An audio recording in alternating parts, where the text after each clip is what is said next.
తీసుకొని పోయే వాళ్ళే ఉంటారు కానీ మనకు కావలసిన దాన్ని ఇచ్చేవాళ్ళు చాలా చాలా చాలా తక్కువ ఉంటారు. కాబట్టి దీన్ని ఎప్పుడు మర్చిపోవద్దు. మిత్రమా, నీకే చెప్తున్నా, కష్టపడు, ఇష్టపడు, రిస్క్ చేసే తత్వాన్ని అలవర్చుకో. Calculated risk.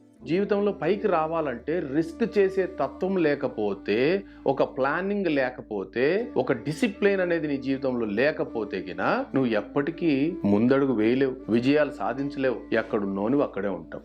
ఎవరో ఏదో అనుకుంటారు, ఎవరో ఏదో అంటారు, అవమానిస్తారు, తిడతారు, కామెంట్స్ చేస్తారు అని ఇట్లా అనుకుంటా నువ్వు నీ కాలాన్ని వృధా చేసుకుంటా ఇట్లే ఉన్నావంటే గిన నువ్వు భారీగా నష్టపోతావు. ఇక్కడ నీకు జీవితం లభించింది, స్వేచ్ఛగా ఒక ఎగిరే పక్షి మాదిరిగా నువ్వు జీవించు.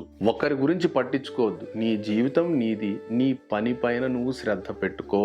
నీకు ఏం కావాలో నీకు తెలిసినంత బాగా ఇంకెవ్వరికీ తెలియదు. మన దగ్గర ఉన్న వాటిని దోచుకోవడానికి సమాజంలో 100 మంది అయితే ఉన్నారు, కానీ మనకు లేదన్నప్పుడు ఇవ్వడానికి ఎంతమంది ఉంటారు? ఒకసారి ఆ రేషియోను అనేది చూసుకోండి. సమాజంలో అధిక శాతము నీ దగ్గర లేదు అన్నప్పుడు నీకు తెచ్చిచ్చే వాళ్ళు చాలా అరుదుగా ఉంటారు. దాన్ని భద్రంగా దాచిపెట్టుకోండి. అన్నీ ఉన్నాయని అందరికి చూపించుకొని తిరగాల్సిన అవసరం లేదు.